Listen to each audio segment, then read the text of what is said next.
In the year 386, Murong Chui revived the Yan state and formally declared himself emperor, establishing his capital in Zhongshan. By this time, Murong Chui was already 60 years old. Among the people in his tumultuous life, the one he could never forget was his first beloved wife, Lady Duan, 325 to 358. From his early years, Lady Duan was the daughter of Duan Mobo, the leader of the Duan tribe of the Xianbei people. She came from a noble background but had a proud and strong-willed temperament. Lady Duan had a poor relationship with Empress Kezuhun, who resented her own humble origins. Driven by jealousy, the empress instructed eunuchs to falsely accuse Lady Duan of practicing witchcraft, leading to her imprisonment. Murong Chui was exceptionally brave and skilled in battle. At the age of 13, he accompanied his father on military campaigns and repeatedly distinguished himself, earning his father Murong Huang's deep favor. From a young age, he was envied and mistrusted by his older brother, Crown Prince Murong Jun. Seeing an opportunity, Murong Jun also sought to implicate Murong Chui in the accusations and eliminate him to ease his own concerns. Emperor Murong Jun of Yan and Empress Kezuhun subjected Lady Duan to severe torture, but she refused to yield. Murong Chui, heartbroken over her suffering in prison, secretly sent a message to Lady Duan, saying, "Life will end in death sooner or later. How can you endure such brutal torture? It would be better for you to confess."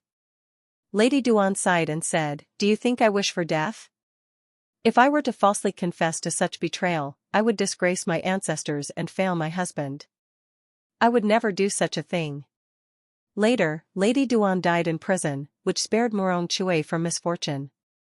Although the two loving spouses were separated forever, the deeply affectionate Murong Chui kept his love for her in his heart throughout his life. After restoring the Yan state and formally becoming emperor, Murong Chui immediately bestowed upon Lady Duan the posthumous title of Empress Qingzhou, honoring her with a noble rank and status. Without hesitation, he also appointed their son, Murong Bao, as crown prince. However, Murong Bao's stepmother, Empress Qing'ai, Lady Duan Yuanfei, felt that Murong Bao was unfit to inherit the throne. She said to Murong Chui, "The crown prince, Murong Bao, has a dignified appearance but is indecisive. He would be a benevolent and wise ruler in times of peace, yet he lacks the heroic qualities needed to lead in times of crisis. If your majesty entrusts the empire to him, I fear future generations will not thrive."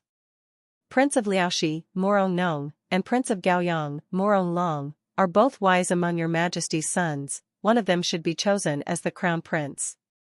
Prince of Zhao, Murong Lin, on the other hand, is deceitful and resentful, and often looks down on the crown prince.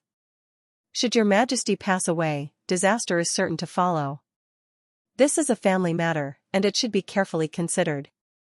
Murong Chui was a powerful warlord during the 16 Kingdoms period, and what Empress Qing'ai could see, Murong Chui could hardly miss.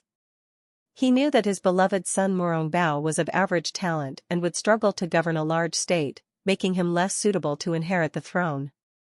However, Murong Bao was the only legitimate son left by Empress Qingzhou, and Murong Chui, being deeply sentimental, was determined to pass the throne to him as a way to honor his love for his late wife. To compensate for Murong Bao's lack of ability, Murong Chui tirelessly waged wars, expanding the Yan state's territory, suppressing internal unrest, and weakening external adversaries.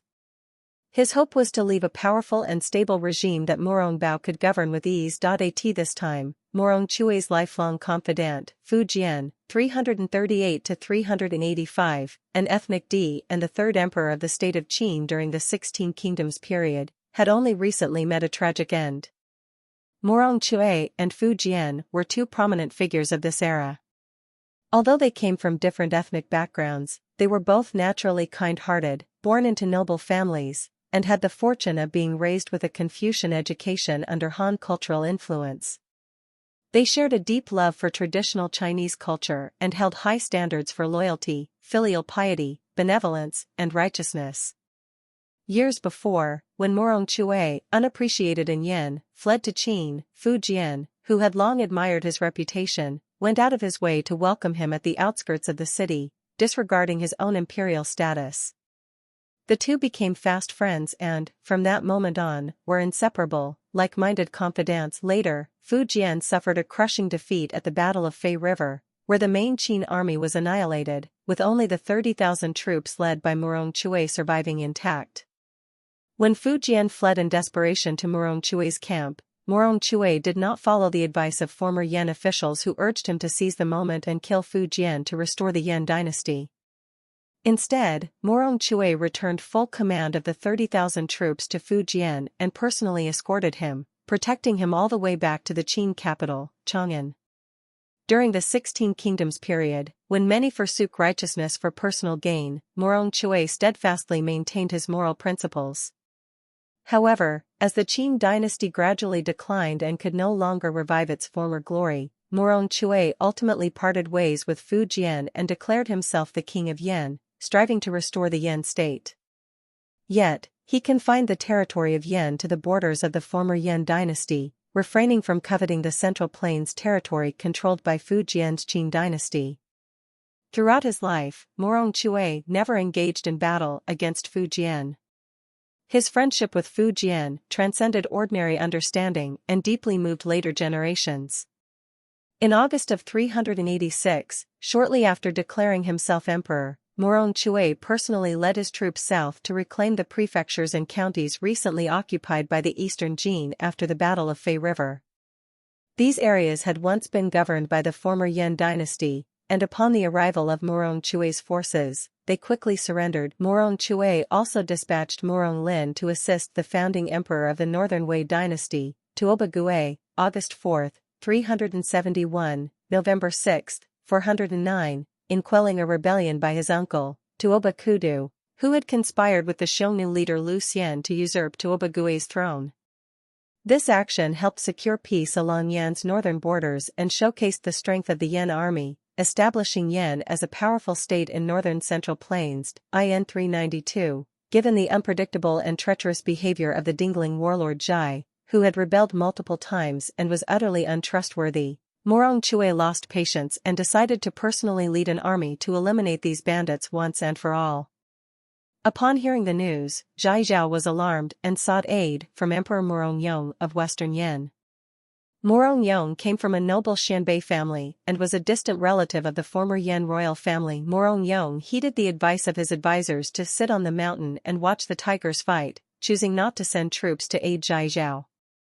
He intended to wait for Murong Chui and Zhai Zhao to engage in battle, planning to intervene only after both sides had sustained losses. Murong Chui first moved his camp from Liang to Shijin, located 40 miles upstream on the Yellow River. There, he constructed hundreds of leather boats and loaded them with soldiers and supplies, beginning the river crossing. Zhai Zhao of the Dingling, upon hearing this news downstream, hurriedly led his troops to Shijin to resist. At this point, Murong Chui dispatched Murong Zhen, who remained in Liang, to lead his forces across the Yellow River overnight, establishing a camp south of the river. By the next morning, the Yan army had already constructed a fortified camp on the south bank of the Yellow River.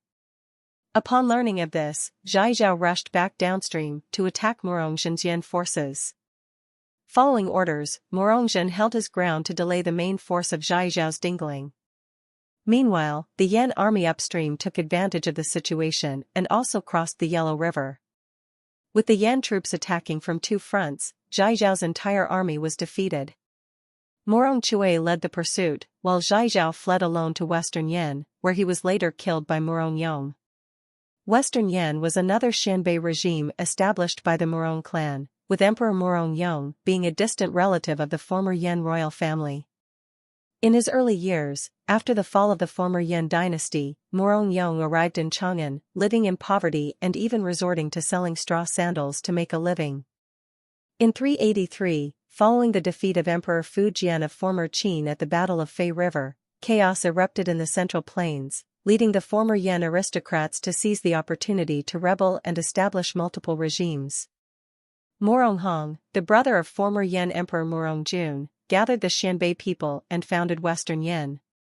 However, Murong Hong was later assassinated by his advisors. In 385, Murong Hong's brother, Murong Chong, declared himself emperor and appointed Murong Yong as a junior general.